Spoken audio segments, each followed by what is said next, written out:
Shalom, everyone. Thank you so much for coming. I really want to thank my dear friend Jim Long. He's modest, but he's actually an author, a filmmaker, an Egyptologist, and his dear wife, Carol. Thank you so much for all the efforts that they made into making this happen. And I thank you. I know many of you have come from distances to be here, so I guess you like the temple, or something like that if you're here. Did you like my son Hillel's performance? Wasn't that electrifying? So there's a joke. A Jewish man, a Jew, is elected president of the United States. And his mother is there at the inauguration in the front row. And you know the joke, right? And she's beaming and she's so proud. And she turns to the woman sitting next to her and she says, "You see that man up there? His brother's a doctor." So my son is an archaeologist. I'm very, very proud of him.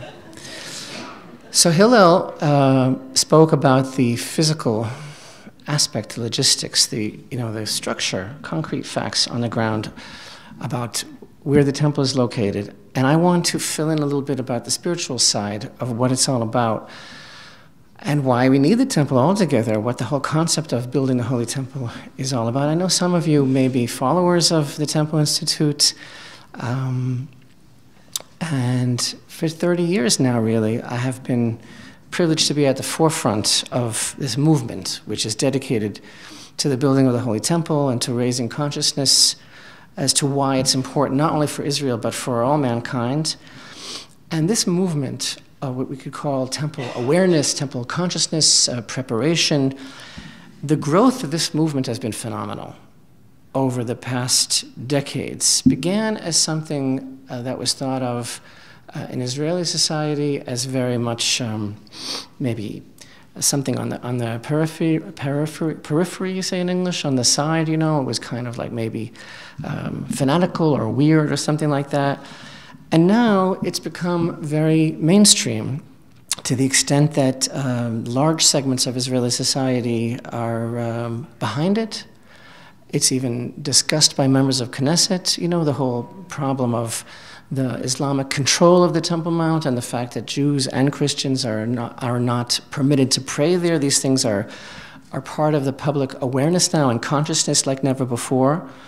But again, the concept of the Holy Temple is something that is applicable and important for all mankind, not only for Israel, because according to every prophet of the Bible of Israel, the Holy Temple, it's about the restoration of God's honor, as well as the spiritual rectification of man's relationship with God and indeed the hope of mankind. It all depends on the Holy Temple, and really the prophets tell us that the hope of the world is dependent on the Holy Temple, right? We read in Isaiah 2, "It will happen in the end of days, the mountain of the temple of the Lord Hashem will be firmly established as the head of the mountains, and it will be exalted above the hills, and all the nations will stream to it.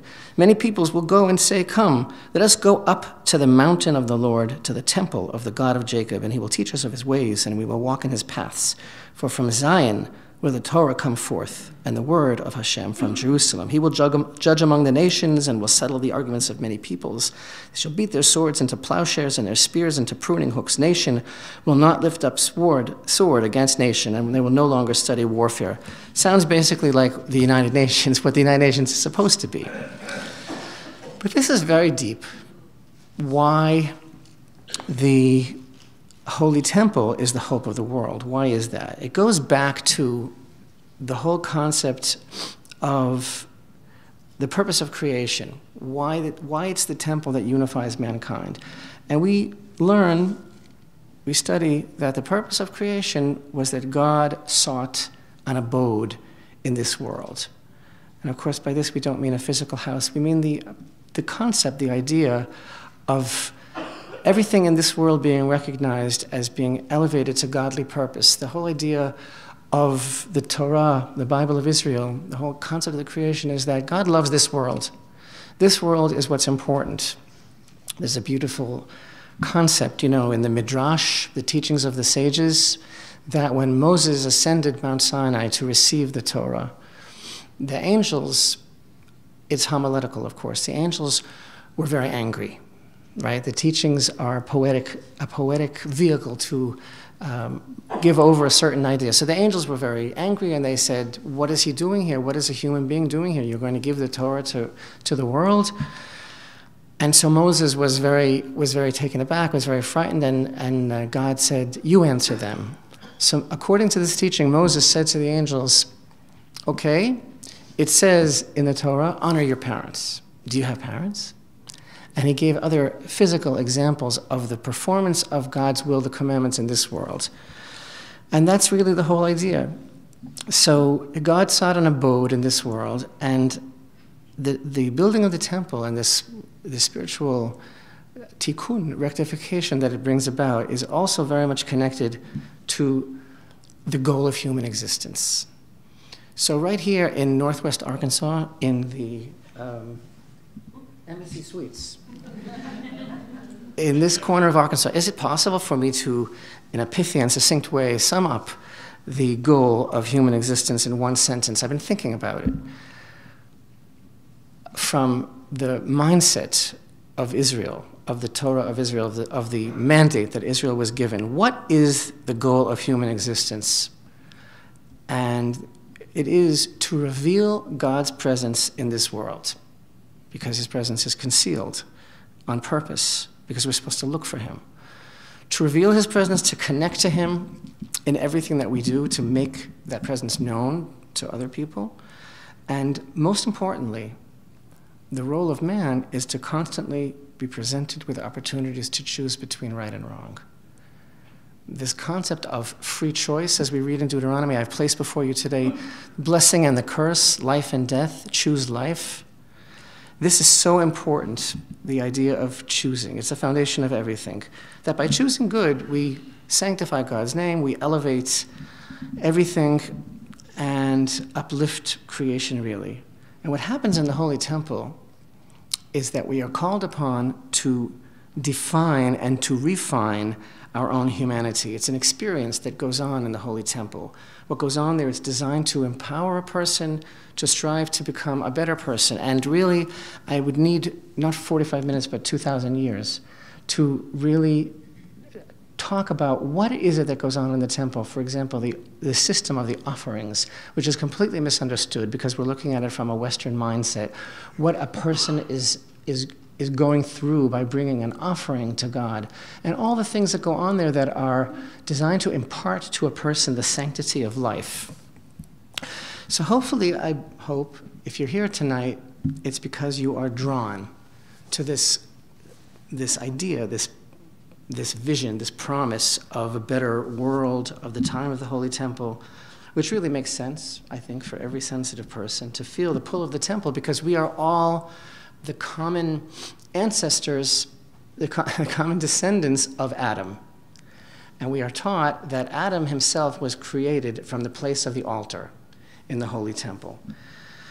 So everything revolves around the temple, all of human existence, really. It's anchored in the cycle of time. And the Hebrew calendar, if you're familiar with the Hebrew calendar, every month is focused on the experience of the Holy Temple. And tonight, I don't know if you're aware, but at this moment, we've just begun a new month. Tonight is Rosh Chodesh, the beginning of the new Hebrew month of which month? Kislev. Kislev. And Kislev is all about the Holy Temple, the story of Hanukkah. So you can't get very far without being reminded of the centrality of the Holy Temple in our lives. And as my son mentioned, it would be hard to forget where that is exactly. Now, the Holy Temple is also central basically to every Torah portion. And if are any of you serious students of the Tanakh, and do you go through the weekly Torah portions? So you know we are reading now in the book of Breshit, Genesis, the Torah portions that deal with the forefathers, with the patriarchs. And each one of the patriarchs, Abraham, Isaac, and Jacob, they each sought and developed their own personal relationship with the Almighty through this place. Of course, we read about Avraham, we read about Abraham, who brought Isaac to Mount Moriah, and then also Jacob laid his head and saw the vision of the ladder, there's a very, very deep teaching that our sages tell us about Abraham, Yitzchak, and Yaakov, Abraham, Isaac, and Jacob, and is based on the verses in these Torah portions. And it goes like this. Abraham, what did he say? He said in Genesis 22:14, he said, in the mountain the Lord will be seen, or he will see even. So Abraham called the place of the Holy Temple a mountain. Isaac called the place of the Holy Temple a field. The verse states that when Eliezer was bringing Rivka, and she saw him and she said, who is that man? So it says, the verse says that he went out to meditate in the field, and that was the place of the Holy Temple. Jacob, when he woke up from his dream, he said, this is none other than the house of God, and this is the gate of heaven. So Abraham called it a mountain, Isaac called it a field, Jacob called it a house. What is this all about? A mountain is something that is more foreboding and difficult and more off limits to a person. A field is already something that's cultivated, that's user-friendly, that has a direct effect and benefit for humanity. But a house is a home. And as we read in the vision of Isaiah, that the nations will say, let us go up to the house of the God of Jacob. So what the point is that each one of these men perceived their relationship with God through this place. But the most important thing that we understand about the Holy Temple is that it's not about a building, it's about a relationship. In other words, this whole concept, everything that's important to us here, everything that we're discussing, this is not some cult about architecture. It's not about a physical building, it's about a concept. That's what the Holy Temple is all about. It's about deepening and developing our understanding of our relationship with God in an intimate way and how real that is. Because the presence of God is concealed in this world, and one of the ideas about the Holy Temple is that every person is able to come there and be refreshed and be renewed and engage in this direct unfolding revelation of just how close we really are to God at all times.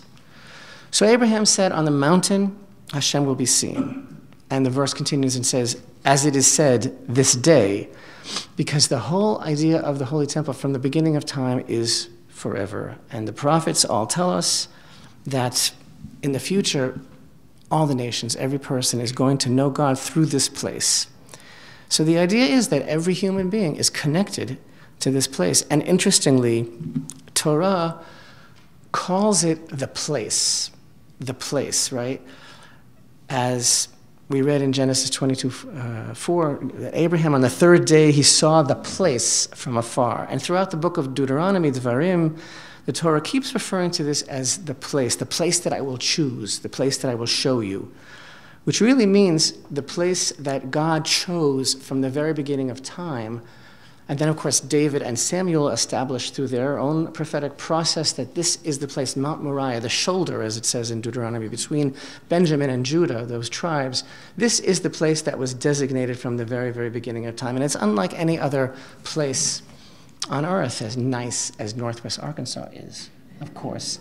This is the place where the eyes of God are upon it from the beginning of the year to the end of the year, because this is the concentration of the divine presence. And this is the place where every person is able to come again and be seen there by God. So the idea of the Torah calling it the place, and it's interesting because we're approaching it from this academic and scholarly way as, well, where is the place? Where is the place? And of course, Abraham saw the place from afar, and some people today really see it from afar.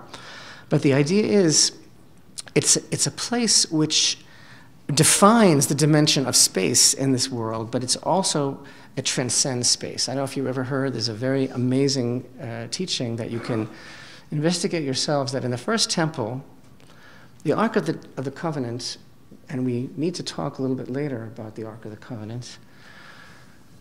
The Ark of the Covenant was placed in the Holy of Holies, but yet that chamber, that room, was actually too small to hold the dimensions of the Ark. And yet the Ark was placed into that chamber, and it stood there. But the idea that's being conveyed is that it was above space. it didn't take up any space. There's something going on here, not mystical, but very practical, that this is a revelation of God in the world.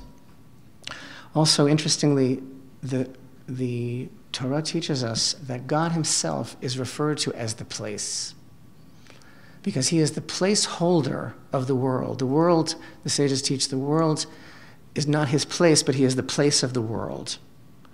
So all of our eyes are focusing on this place. This place is the reflection of his honor. Psalms 132 tells us, this is my resting place forever and ever. Here I will dwell, for I have desired it. Hillel mentioned the stone. The foundation stone, we are taught, is the foundation of creation, the beginning point of creation upon which the Ark of the Covenant rested. And thus, the Holy Temple is the source of prophecy, the source of wisdom. And that means that in temple times, the Jewish people are commanded to make the pilgrimage 3 times a year, as a minimum. But many other people also came to the Holy Temple. The nations came to the Holy Temple and were welcomed there. And the idea is that every person who came there was able to somehow find their place. I'm wondering, where in the world am I?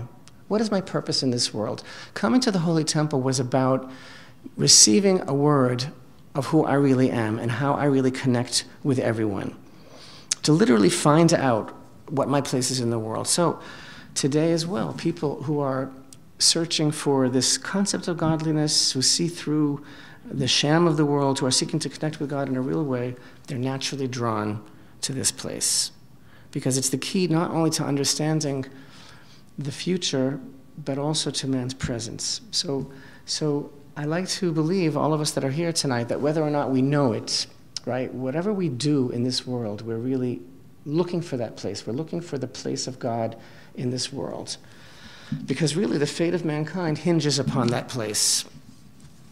So the idea is, and Hillel mentioned, and I personally, in the Temple Institute, I must be receiving 20, 30 emails a week about these theories.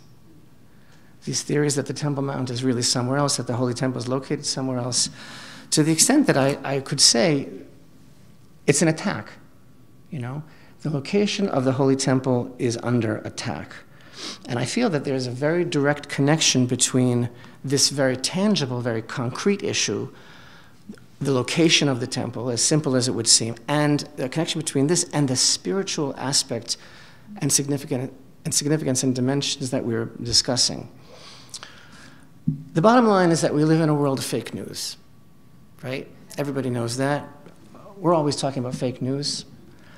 And to be perfectly frank, and it's a bold step to be addressing this issue frontally, to be confronting it. But the bottom line is, it's a lie. It's a lie to say that the Temple Mount is anywhere else, that the temple was located anywhere else. But it's true location. And it's the mother of all fake news. Again, I'm just calling it as it is. If I'm defending the honor of the God of Israel, I don't have to be polite, right? That's what I'm trying to say. So people, though, are very invested in these other theories. And, people have been very angry. And they say, can't you consider it? Can't you keep an open mind? And the reason that I can't keep an open mind is because it's the wrong place. And also, doesn't it matter what God says? Because any other place is simply wrong. But I want you to open up your heart in the deepest way and understand on a deep level what's really going on here. Why is it that this falsehood is becoming so popular? And it's really, really being taken over in certain quarters and being touted as a way that the temple could be built that much quicker. Because after all, if we don't have to disturb any of the current Islamic structures or something like that, then we could build it that much quicker. This is all based on incredible naivety of the geopolitical reality of what's really going on in Israel. But in any event, the presentation that my son gave you was called The True Location of the Temple Mount. And if you put those words into YouTube, you'll get dozens of videos purporting that other places are the true location, which is why he chose that title. So it's spreading, and this popularity is growing. And I want to know why that is. And the answer is because we are locked in a struggle for the truth at this particular time. And you know that whenever something is good, whenever something is godly and true, it's always confronted by opposition. And these attempts are basically, and again, it's late, we're all tired, I've been traveling, I'm just going to be direct, right? These are attempts to unseat God, to obscure, to muddy, to stop the truth of what's really going on. Why? Precisely because the Temple Mount is the Temple Mount. And that's why it's being contested, because falsehood always attacks the truth. And furthermore, again, just to be totally honest with you, this is another ploy to delegitimize Israel and to erode her standing and sovereignty. It's a very idiosyncratically Jewish topic, and it takes a bit of arrogance to purport that we don't know where the temple is, right? Aside from the fact that it is based on the denial of biblical truth, of Jewish history, of archaeological evidence, but where is it really coming from? You know, this is a very, very fascinating idea that some of you may be aware of. The Bible tells us that the entire land of Israel is promised to the children of Israel.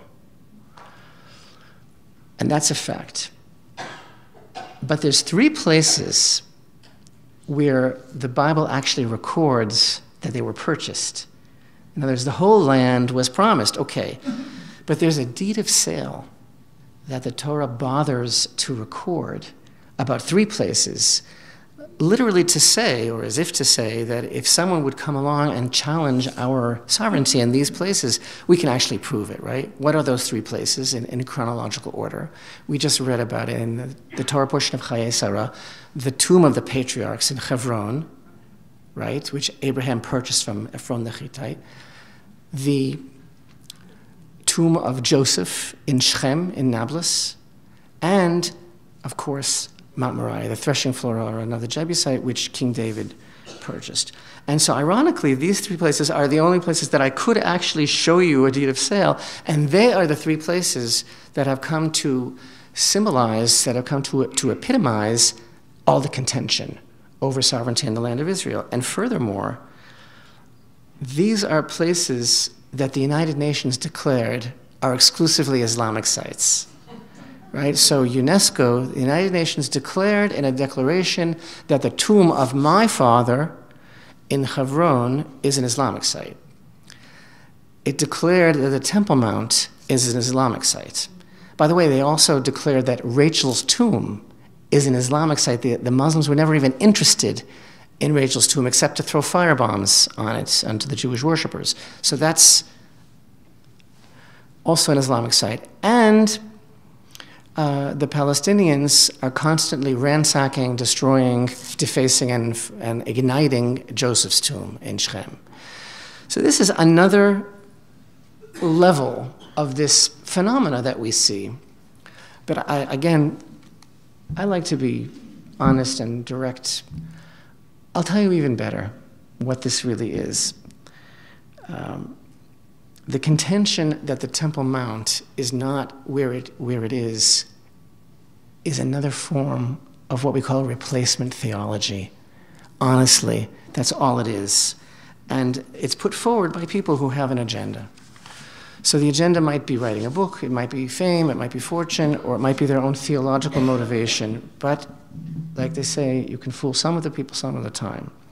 But you can't pull one over on God. And this is an extremely important issue because there is a certain spirit that is motivating these hucksters. Yes, hucksters, charlatans who actually think that they can pull one over on him, right? Again, we've been learning in these Torah portions of Genesis, other generations who thought that they could fool God, like the generation of the flood and the builders of the tower and the citizens of Sodom and Nimrod. There's a long list of people throughout history who think that they can pull one over on him. So I want to talk about this month of Kislev that has just begun tonight. Kislev is all about Hanukkah. So now, what is Hanukkah all about, right? Potato pancakes that you might eat with sour cream or applesauce or a little bit of both. Donuts. In Israel, we eat donuts. Or spinning the dreidel. Hanukkah is not about those things. Hanukkah is about the struggle for the purification of the temple. And it's about the struggle for sovereignty over the land of Israel. And the story, very, very briefly, is that invaders, a foreign domination, foreign influence, took over the temple, and they desecrated it, and they attempt to drive a wedge between Israel and her God, and to drive God's presence away with their foreign spin. Now, the fact is, although there were hundreds of thousands of Jewish casualties, and this was a war that went over a course of decades, there were hundreds of thousands of casualties, but first and foremost, it was a spiritual battle. And this is just an interesting idea. Hanukkah as opposed to Purim. If you remember the holiday of Purim was about a physical threat. It was a physical annihilation, a decree of annihilation that had been decreed against the people of Israel. But Hanukkah was never about a physical threat. The reason that there was such a long and protracted war is because the Jews were rebelling against the edicts. The edicts that the Greek invaders made was they forbade the people of Israel from studying the Torah, from circumcising, from celebrating Rosh Chodesh, which is tonight, the new moon, marking the sanctity of time, God's sacred seasons, and from observing Shabbat. And their goal was to spiritually destroy the Jewish people. But ultimately, Hanukkah is about a battle for the home, both for God's home and for our home, the land of Israel. And thus, how do we observe Hanukkah? By kindling these lights, right? Now in Israel, the custom is to light them actually right outside the home, outside the door, so that we come into the doorway and we are surrounded by God's commandments. We have the mezuzah on one side, and we have the Chanukiah, the Hanukkah candles on the other side. And sometimes it's lit in the windows. And there's a tradition that when we light these Hanukkah lights, this is actually the light of the menorah of the Holy Temple that we are bringing back into the world. It's an aspect, a spark of the original hidden light of creation through which God created the world. And the statement that we are making when we light the Hanukkah candles is that we will not allow any usurper to come between our nation and God, as they attempted to do. And of course, every power that ever attempted to do that is no longer here. They're in the dustbin of history. So, it's not a popular position, our position, because these ideas are becoming so entrenched in a popularized mentality. But I think, at least I would like to address them for what they are. They are unlearned, cheap attempts to de-Judaize the Temple Mount, to delegitimize the Jewish people. But the fate of the world is what really hangs in the balance. And all of these denials, including those of the United Nations, they are basically attempts to unseat God from his land and from his city. And again, the question really is, why is this going on right now? So first of all, more is being accomplished in our generation towards the rebuilding of the temple than ever before in history. Again, I know many of you follow the work of the Temple Institute. You can at templeinstitute.org and at our Facebook page, and you can subscribe to our weekly YouTube Torah lessons. But this has been going on for 3 decades. And the Temple Institute is at the forefront of leading the way in preparing for the Holy Temple, not only in the construction of vessels, but also in scientific research and technological advancements. We have created all of the architectural blueprints for the building of the temple. We have established a school for training the Kohanim, the young men of priestly descent, in the service of the temple. We have recreated the incense offering, the baking of the showbread, revitalized these ancient commandments. I can actually share with you, this is new, and something that has not been shared with American audiences, but we actually have a red heifer. I don't know if you're aware of the significance of this. This is a biblical prerequisite based on Numbers 19. In order to actually reestablish purity, it's necessary for us to have a perfect red heifer. This has been the product of many decades of preparation.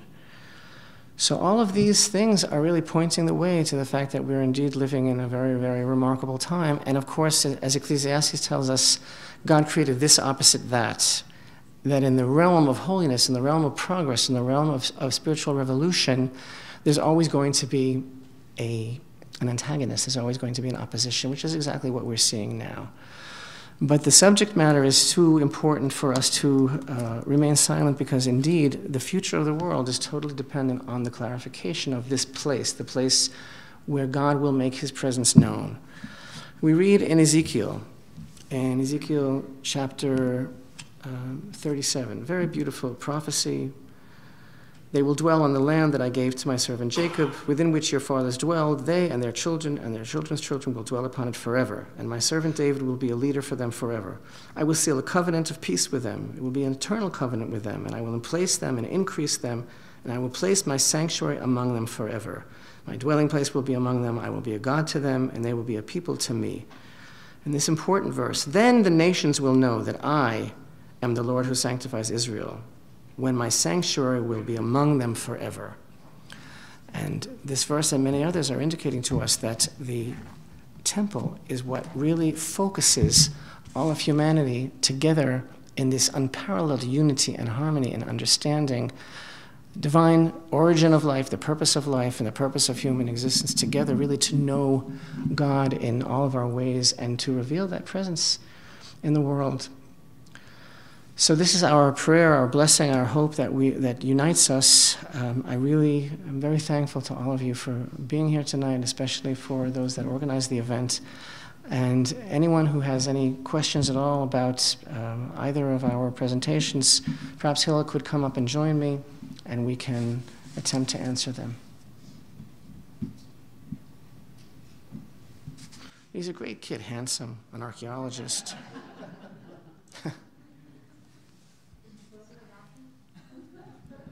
Sorry? No. He's a kind of shrink.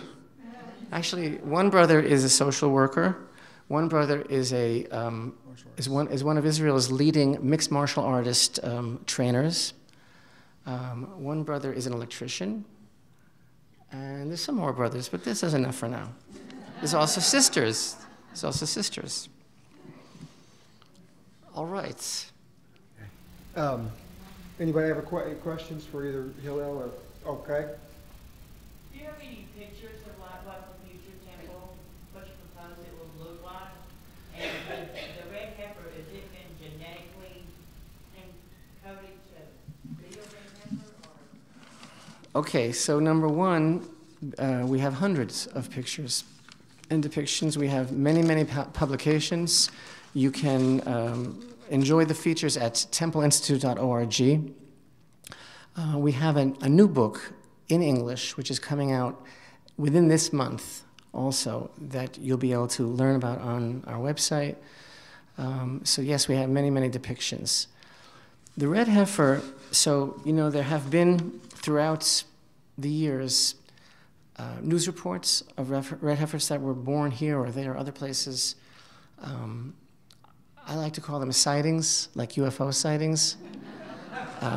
The reason I say that is because whenever they appear, they generate a tremendous amount of excitement. Because everyone knows, or those who know that there is a direct link between the concept, and we can explain it also if we have time, the concept of the red heifer and it being a herald of the building of the temple. The thing is that in the natural world, strictly from an agricultural standpoint, I know a lot about cows. You wouldn't think so, but I've learned. So when it comes to the natural birth of the red heifers in the wilds, as it were, that was not planned, they can very quickly begin to turn white, first in the tail. And that is an invalidation according to the Bible, because they have to have not even 2 hairs of any other color. So we have succeeded in breeding. I wouldn't call it genetically modified because there hasn't been any necessity for any sort of genetical engineering, but we have succeeded in breeding Red Angus, perfect Red Angus.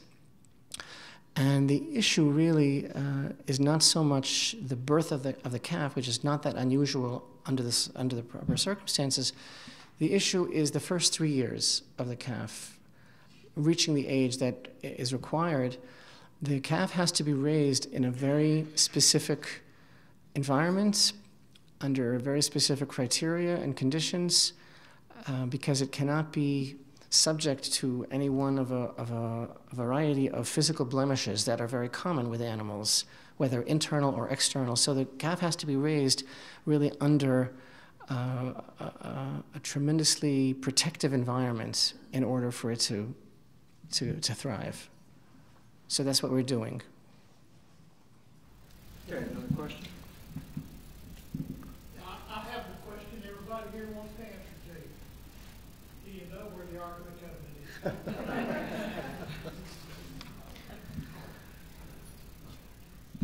is?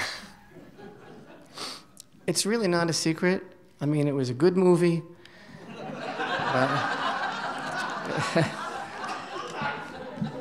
There's a lot of stuff in boxes in Deep State and in the swamp, but the Ark of the Covenant is not one of them. The Ark of the Covenant is located in a specially designed chamber underneath the Temple Mount. It was hidden there by Josiah, king of Israel, years before the first temple was destroyed. That chamber was designed specifically by King Solomon, who was the wisest of all men, according to tradition. With that in mind, we never said it was lost. So, I mean, lost Ark, I mean, we never said it was lost. It is hidden. But there have always been those in every generation that have known exactly where it is. And when the time comes, we hope to retrieve it. If that's what's keeping you up at night, I suggest you get a good night's sleep. Another question? Yes, sir. The number 25.20, David Flynn in his book, Temple at the Center of Time, mentions that as one of the measurements between holes drilled in some of the oldest, apparently Solomonic temple rocks or stones. And I wanted to know whether that number is accurate or not. Are you familiar with this? I'm not familiar with that book or that work, sorry. Just for your information, it is culmination in modern terms of what Sir Isaac Newton did for about 20 years in trying to decipher things, especially in Daniel. But he links it to time and date, and just to give you an example, in the book, he says that the distant, well, first of all, he says that Sir Isaac Newton based the English system of measurements on the ancient temple measurements. And then he says that the distance from the Dome of the Spirits to the old Roman center stone in London is 1,948 miles. Interesting number. And there are a lot more like that in his book. It is fascinating, but and I'm aware of the conjecture about the Dome of the Spirits, but we have an unbroken knowledge beyond question, in my opinion, that the stone underneath the Dome of the Rock is indeed the foundation stone. Okay, another question. Yes, sir.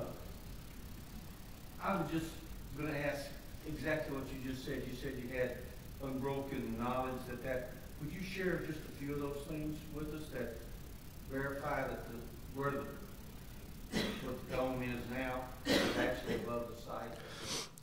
Again, you have to understand that these matters have not been discarded. They were never forgotten by the Jewish people. There is a tremendous amount of literature that is part of the tradition of the Jewish people.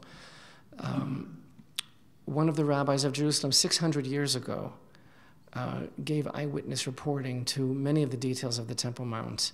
The barest and most perfunctory study of Islamic history will reveal to you that the whole reason that the dome was built there in the first place was to guard over the spot of the Holy of Holies of the temple. The work was actually under the direction of a Jew. There are many other things that are fascinating, but my son, as a professional archaeologist, would disagree with me because he wouldn't say that they're verified, but an aerial view of the stone underneath the dome reveals a niche, which is the exact proportion of the western wall of the sanctuary, which was actually planted up against the stone. And then there are also markings on the stone that fit the dimensions of where the Ark of the Covenant sat.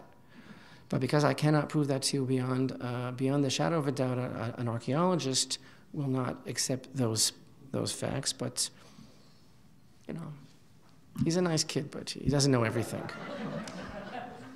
Again, the archaeological point of view, I think one of the strongest things to talk about is the Islamic tradition, which, as an archaeologist, we know that a lot of the places, a lot of the locations that we know of today were preserved through the Islamic tradition, which continued the Byzantine tradition. So, for instance, the Arab village of Silon is named after Shiloh, Silwan after the Siloam, the Shiloach, okay? El Jib after Givon, Bitin after Bethel, and so on and so forth. So I would say that it's even stronger in a location like where the temple stood, which is the most famous building in the world. So it's a little hard to think that the location would have moved. So the Islamic tradition, I think, is a very important indication here. I showed you that a reference from the 9th century to the stone of the temple. So I think really the X marks the spot in this case. Also, Hillel mentioned the phenomena of Islamic denial of temple history, which actually is a fairly recent phenomena. Now, there's some booklets that I have original copies of that I actually usually have with me, but I don't have them with me on this trip. But you can see them online at the Temple Institute website. These are important booklets because they are published by the Islamic Waqf, and they are English language guidebooks which are meant for tourists who are visiting the Temple Mount, and they publish them throughout the years. And we have an original copy of one that was published in the 1920s. And there it states in English regarding the Temple Mount, and it's written by the same folks, the Islamic authorities that are today governing over the Temple Mount, and who today deny the existence of the temple altogether. There it says that the site is universally acknowledged as being the site of the Holy Temple, and that its identity as being the site of the temple is beyond dispute in those very words. And when is it that they change their tune? We have other copies that are dated from the 50s and the early 60s, and there the entire section has been rewritten. It's called Revisionist History, and it says that this site has been associated with Islam from its very beginning. But the change was not done after 1967, as they would have you believe, that everything is about the occupation. The change was done after 1948. Change was done after the establishment of the State of Israel. And that's when they began to politicize the whole reality of the return of the children of Israel to their land. Okay, another question. Yes, sir. Yeah, once in the future when construction does begin on the temple, what's the duration for completion of the temple? Are you in a hurry on this? Okay. I don't see why it would be longer than any building project of comparable magnitude. There's some infrastructure work that has to be done in terms of purification, but I don't see it being more than a year. Another question. Sir. So when you finally do have a red heifer that's ready for sacrifice, does it have to be done at the original altar location, and has that been identified? The red heifer is not a sacrifice. First of all, you said the S word. I never say sacrifice, I say offering. Sacrifice is a wrong word to use for the Hebrew concept of bringing an offering to Hashem. But in any event, I don't mean to attack you, just that always gets mine. Now, the red heifer is a process. It's not actually a temple offering, because the red heifer is not offered in the temple, it's offered opposite the temple, gazing into the temple from the Mount of Olives. And we do know the exact location on the Mount of Olives where that was done.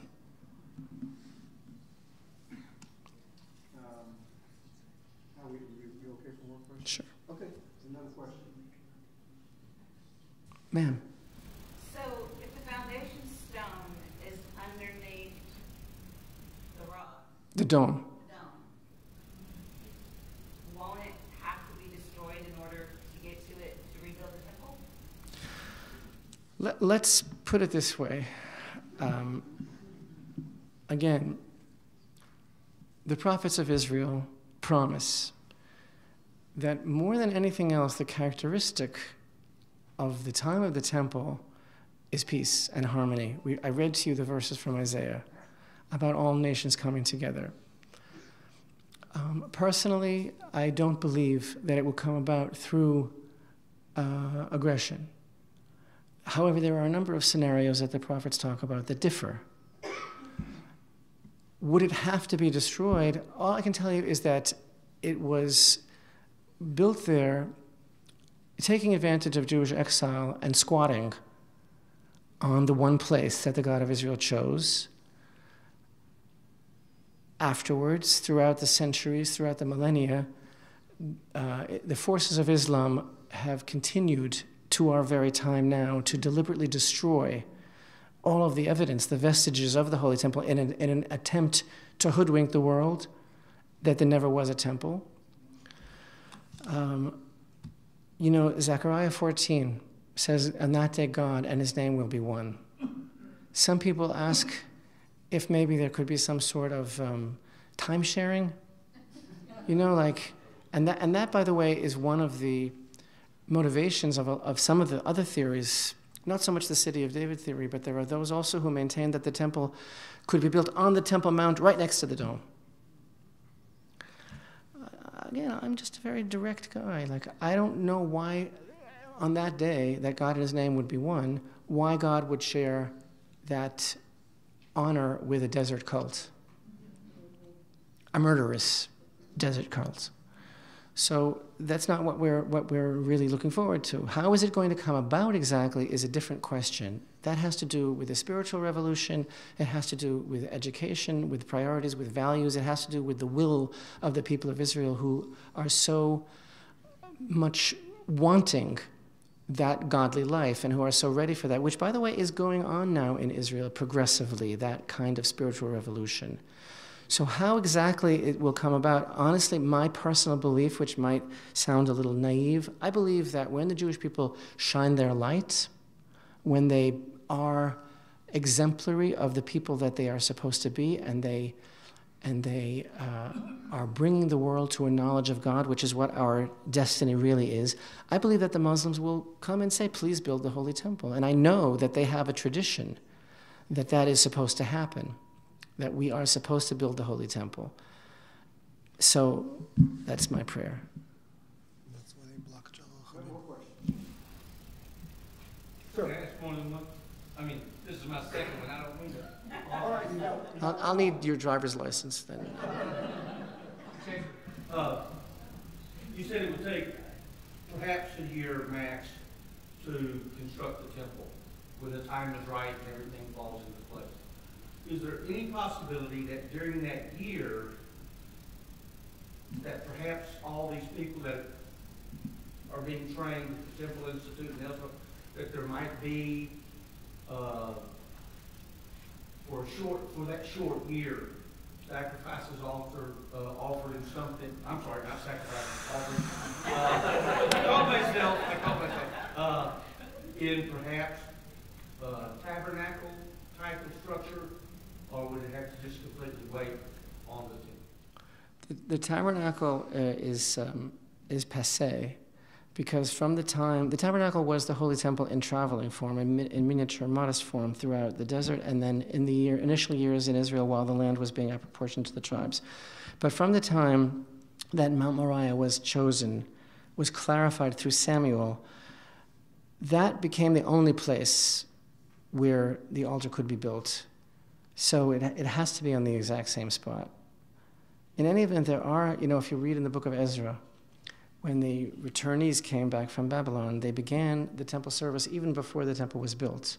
They began aspects of the service. There are aspects of the temple service that can already be done now, even without the altar, even before the temple is built. So it's a question of progress in stages that we would be looking at. Any more questions? Sir, ma'am, sorry. Did you say that under King Josiah that the Ark of the Covenant was hidden? Correct. And what makes you think that it was hidden under him and that it's better? It's a verse in 2 Chronicles. I'll find it in the meantime afterwards. Sir. Yes, the alignment of the eastern gate with the third temple. Could you discuss that? The eastern gate, I don't know what you're referring to exactly, because there is no eastern gate now that is original. So there is a theory that lines up the eastern gate today with the Dome of the Spirits. However, again, it's not based on fact, because that gate is not even from the time of the Second Temple. That is not the original eastern gate. So it's another attempt to realign things according to a particular agenda, but it's just the wrong place. Yes, sir. Yeah. Do you see any significance, or do you have an opinion on the snake in the wall? On the snake in the wall, gosh. I don't really interpret things in a prophetic way. It's a snake, Old walls do have snakes in them in Israel.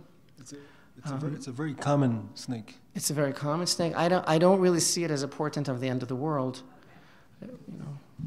And it's non-poisonous.